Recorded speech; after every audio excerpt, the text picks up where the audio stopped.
Good morning students. Today we are going to discuss about the clustering method, that is model based clustering method. So what is meant by model based clustering method? So we are going to fit the data in form of a cluster using the best model. So we can do it by using certain mathematical models.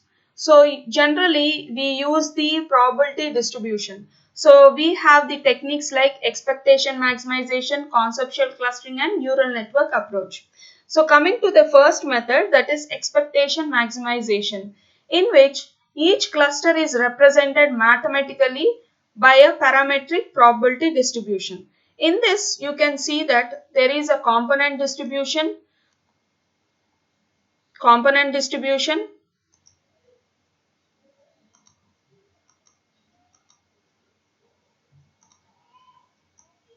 data mixture of these distributions and mixture density model. So what is meant by component distribution? So each individual distribution which is referred to a component distribution, and the finite mixture which is called as a density model. So these are the data which having these distribution. So generally we follow two clusters here. One is the normal or a Gaussian distribution by its own mean or the standard deviation. So let us take these two clusters in which these 2 points becomes the centroids, and using certain distance value we are going to find out the mean values and the distribution values. So we are going to form. So this is an iterative process where you are going to find out the every time we are giving a particular object we are going to find out the distance using the k-means. So when you are using the k-means, you are using the method called as Euclidean distance or Manhattan. So in this, likewise we are forming the cluster not only based on the distance, but we are also providing the weight over that particular object. So whenever you give the weight, so we are going to find out the probability of the membership of that particular object, and we are going to estimate that particular object into that particular classes. So these it will always updates its scores according to the weights and whatever the objects that coming into that particular cluster. So when you are want to, that is, here is the expectation maximization algorithm, where initially you want to guess the parameters. You are going to randomly select the k objects to represent the cluster mean and the centers. Then iteratively you are going to find out the classes. So using the Bayesian probability, we are going to find out the classes which are there in classes of that particular object. So probability we are going to find out, and these probability will represent the step, and we every time whenever the new objects comes, we are going to, based on the weight and the object, we are going to put the probability. So we are going to take the maximum points that are existing to that particular probability value, and we are going to model them as the cluster.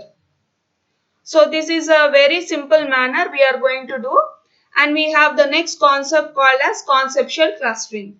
So in conceptual clustering, so it is clustering in the machine learning. So we produce the classification scheme, so set of unlabeled objects. So using the characteristic description, we are going to form the classes. So one of the method is called as cobweb. So it is a method where a popular and a simple method, incremental conceptual learning. We are going to do the hierarchical clustering in form of a classification tree. So we are going to form into a classification tree in form of a hierarchical structure, and using certain probability we are going to describe the, so based on the characteristics of that particular object, we are going to define the probability of that particular data. So for example, this is the clustering classification tree of an animal. So we have the classification C0, C1, C2, C3 and so on. So represented in the form of a hierarchical manner. So we are going to take the attribute value or the object values of that attribute and represented with class we have certain values. Based on this we are going to define into number of classes, and so we are going to calculate these particular classes using the conditional probabilities, or we can also say as a category utility. You are going to find out using the category utility. So what is meant by a conditional probability? So probability of an attribute value pair, which is AI, that is I represents the attributes and J represents the possible value that comes onto the class. So the maximum possible values that comes onto this particular attribute pair will be given into this, and we are going to classify into that particular classes. So like that we are going to find out every time the category utility of each object. So whichever comes into this particular conditional probability will be classified into that particular clusters. So here we are going to form into number of clusters. Then we are going to see the similarity and dissimilarity. So whenever you take the similarity, you have intra-class similarity. That means whenever there is a members, every time you are going to find out the attribute value pair in that. If they are having the same attribute value pair, then you can say those particular objects are the intra-class similarity are existing. And if you are finding the probability of the classes with the attribute value pair, if it is a high value and if it has the different classes, then you say it has an interclass dissimilarity existing between those two objects. Then whenever a new objects comes, so the new objects comes, then it is finding the best host. So whenever we are dividing them into hierarchical structure, we are classifying with their probabilities only. So based upon the best probability value, we are going to put that particular points into those particular clusters. So which is having the higher conditional utility are being chosen as the cluster. So like this, if there is a new object which does not fit, then we are going to form into a new nodes. So here we also have the additional operations like the merging and splitting of the cluster. So whenever you come with an object of that particular point does not come under any of the cluster, or then we are going to split that particular value to the next host, that is next new cluster. If the point is coming to that particular cluster, then we are going to see in which this, suppose a point comes which is already there in the cluster, then we compare with that particular points with the new point. If these two particular new points is the best values of probability which is having, that particular point will be taken as a merging point. So like that we are going to merge the clusters. So there are certain limitations in this cobweb. So one is that it is not suitable for the large databases, and attributes are independent of each other because there is a strong correlation may exist. Then we are also saying that an extension to the cobweb, we have a method called as ClassIt. So ClassIt is a method. It is used for the continuous data or continuous normal distribution. For each individual attribute, each node which is having that particular data, we are going to sum and we are going to discrete the attributes in the cobweb. Coming to the next approach, we have neural network approach. So in this neural network approach, every cluster has an exemplar that is normalized, and we are going to act this as each cluster will be acted as a prototype here. And whenever a new object is distributed into the cluster, then we are going to find out the similar distance between those cluster and we are going to place into those cluster only. Here we are going to use a method called as self-organizing map. So in this self-organizing map, when it is also similar to the hierarchical architecture where you are going to form. So here what we are going to do is, we are going to take the all the points that are existing. So self-organizing map. So we are going to take all the mapping points that we are going to exist and we are going to take which is the best one in that will be taken as the point where you are going to form as a cluster. Suppose if you take the web document. So in this web document, whenever we take the method, so we are going to put the document in form of a left keywords and a right keywords. Then I am going to put the left keywords with the web articles and the right keywords with mining. Then all the mining points will be coming on the right side, on all the web doc articles will be coming on the left side. So like that we are going to have the number of points which may have. In that we are going to take only, so these are the points that have come and we are going to take only those certain points which is having the maximum probability, that is maximum winner, that is if you compete with the map, then having the maximum values will be taken as that particular point. So like that we are going to have organized the future map. Then coming to the next topic, that is clustering high dimensional data.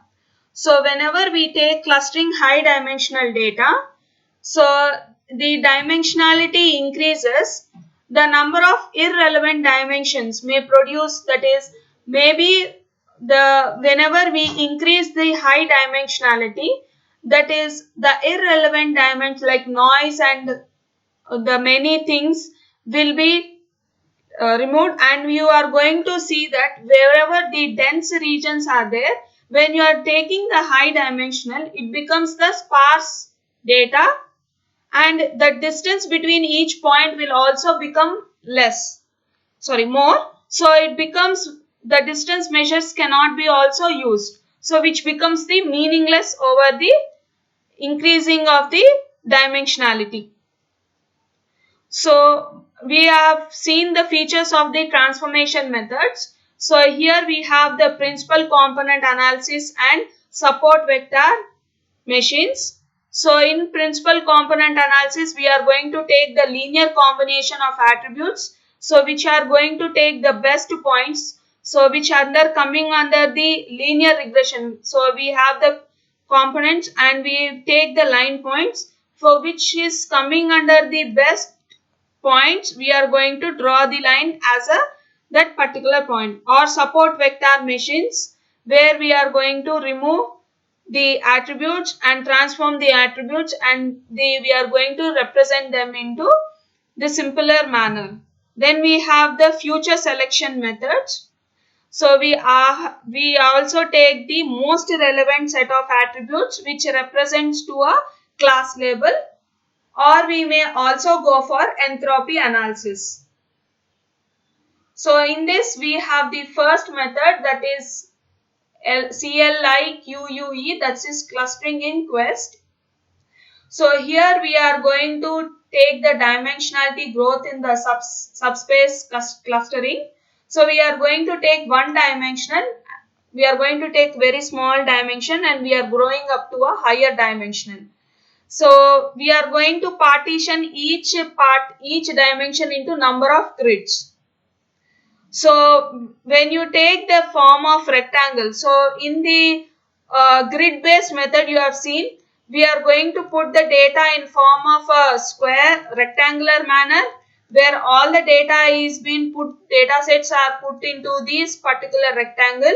Then we are going to form in the each layer, we are going to take the data based upon the query analysis, then we are going to shuffle the data into number of squares. So at the last square, we are going to get the intent amount of information which can be formed into the cluster. Similarly, here also in the clue manner, will represents the in the form of a grid clustering method.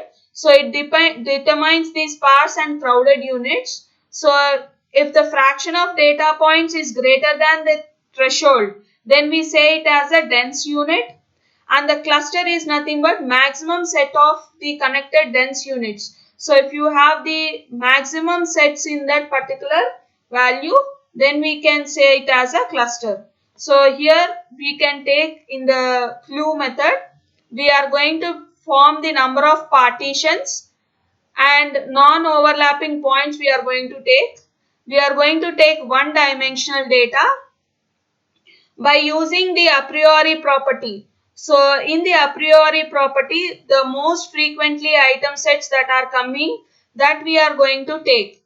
So it is the projection of k-mean. So here we are going to take the all the frequent patterns that are coming, and we are going to represent this as a maximum dense region which generates the minimal description.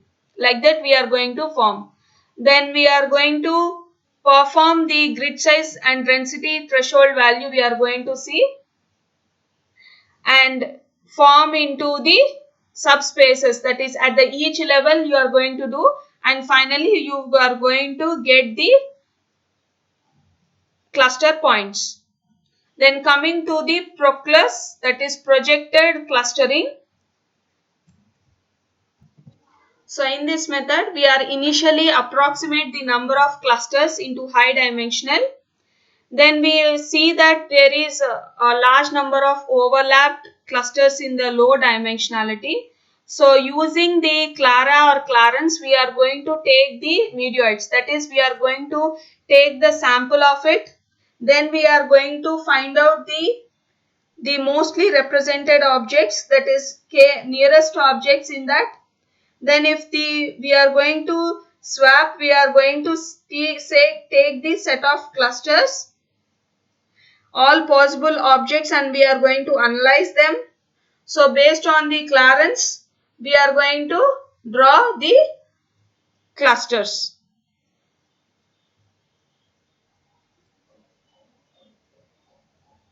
Then coming to the frequent pattern based clustering. So in the frequent patterns, we are going to either instead of growing the clusters from one dimensional to the highly dimensional, we are going to take the only frequent item sets. So generally we have two techniques. One is the frequent term based text clustering and clustering by the pattern similarity. When you say frequent term based text clustering, so we are only used about the text clustering. So whatever the frequent terms that comes, we are going to form them into cluster. And clustering by the pattern similarity is the similarity where you are going to form into the micro array analysis, and where you are going to follow the synchronous and response to the stimuli. So two objects are similar, then we say it as a coherent pattern and subsets of dimensions. So like that we are going to form into the clusters.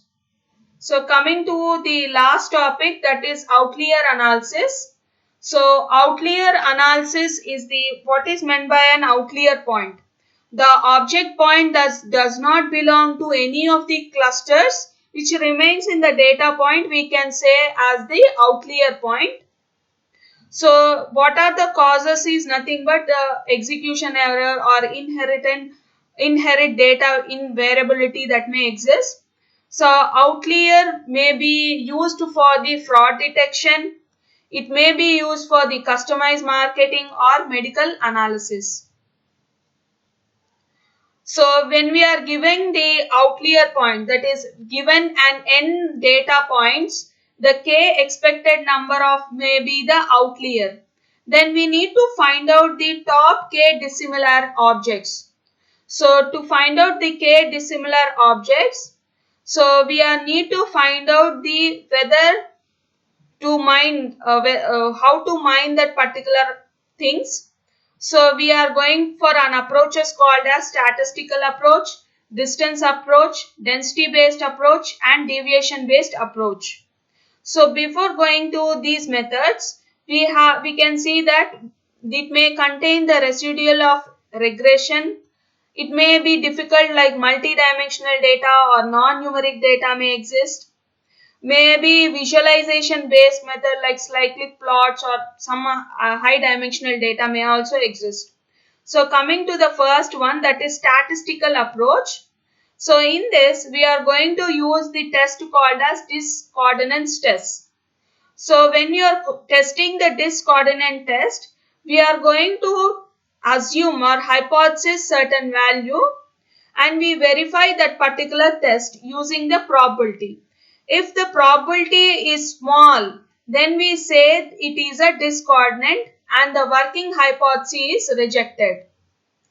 So this may be done, or we may also use some other distribution methods like alternative distribution, that is inherit alternative distribution, mixture alternative distribution and slippage alternative distribution. When it comes to inherit alternate distribution, we are going to assume all the objects arise the another distribution of G. When you say the mixture, then we say discordant values are not outlier, but they are belongs to some G value. In this one, we think that only the objects are outlier when this particular probability is small, or else in this we are going to think all the objects are arise from distribution G. We are going to think here the distribution value are not outlier, but they were contaminants in the G value. And in the slippage alternative distribution, it is independent of observation of a modified version.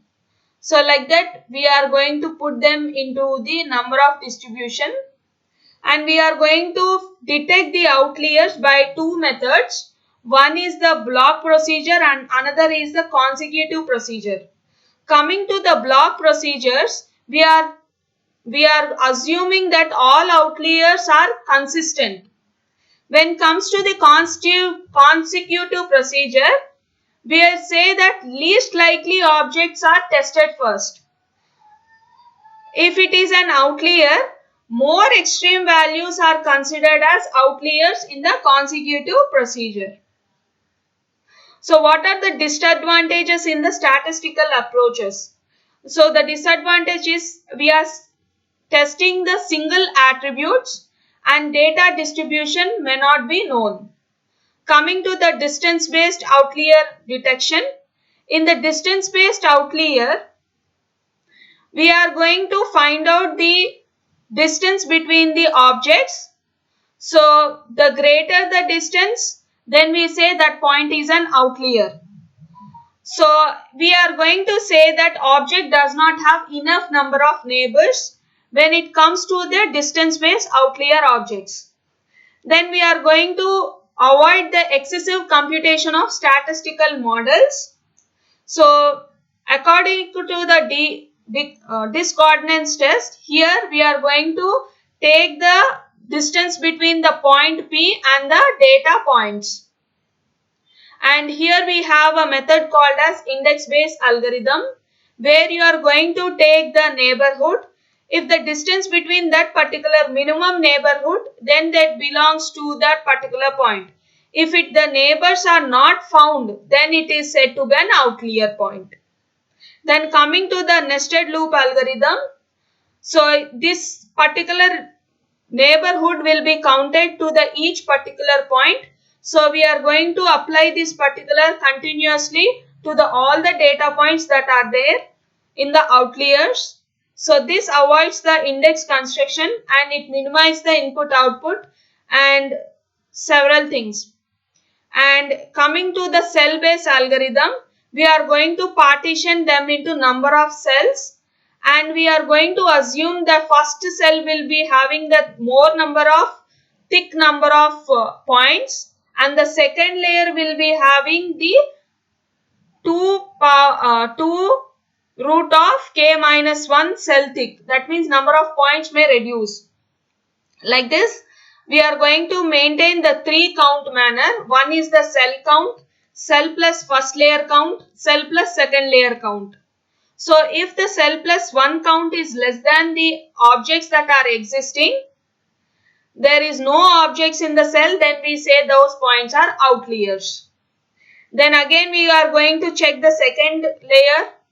If it is less than the data points, if all the objects in the cell, then we say those points as outliers. Because whenever you draw the data, so first layer it should be thick layer. When we draw the data in the second layer, the data should get sparse and here the data should be minimized. But when it contains this more number of objects, then we can say these particular are outliers. For example, we can say it is an uniform distribution and it is a dense distribution. When you observe that O2 point is an outlier point for the cluster C2, because in the dense points, the distance between these points and O2 will be more here. And coming to the uniform distribution here, whenever the distance made over here, this also the distance will be more. So O1 is morely distributed to C1. So these both O1 and O2 becomes the outlier points. Coming to the density based outlier detection, a third method. So we have to find out the local outlier. So relatively we need to find the local neighborhood with respect to the density neighborhood. So we are going to find out the neighborhood that is existing in the density, and also we are going to find out so whenever you find the density models, we are going to see the region which are having all the points nearby and more density, and we are going to take the particular point which may be having. So every time we are going to take one particular point, we draw the circle and so on, like that. Which particular point does not come into that particular density model will be taken as an outlier. So like that we are going to take a factor. Then we are going to find the k distance of the maximum distance from the neighborhood. If the distance is more, then we can say that particular point is an outlier point. Similarly, we can find out the k distance neighborhood or reachability distance using the min points and epsilon value. Like that we are taking a point, then using an epsilon we draw the circle, and the points that are existing, minimum points if they are existing, then we take this particular point as core point. Again as a core point we again draw. Like that we are going to draw all the points. The points which does not come under these particular points will be taken as outlier points. For example, like optics. Then we come under the density based detection. We have the local reachability distance and the local outlier factor. So inverse of the average reachability distance and minimum points, we say it as a local reachability distance of P, and local outlier factor is nothing but that captures the degree which can pull P as an outlier. So next one is deviation based outlier detection. So in the deviation based outlier detection, it identifies the outlier by examining the main characteristics of objects. So it finds out the characteristics of the objects in the group. So if the objects is deviated, then we say that particular point as outlier point. So in this we have sequential exception technique. So the way the humans are distinguish unusual objects, we are going to take the objects also. So we are going to take the sequence of subsets and we are going to find out the dissimilarity between those subsets. And if the dissimilarity exists, then we are going to say it as an outlier. That is using the exception set, that is smallest subsets of objects whose removal the results of greater reduction of dissimilarity. Then we go for dissimilarity function. Then we go for smoothing factor, where you are removing the subsets from the original sets of object. this will be repeated to avoid the influence of order. So every time when you are taking the sets, you are going to find out the dissimilarity between the data points, and using the exception set, dissimilarity function or the smoothing factor, we are going to judge which are the outlier points, and we are going to remove those points as outlier. Thank you.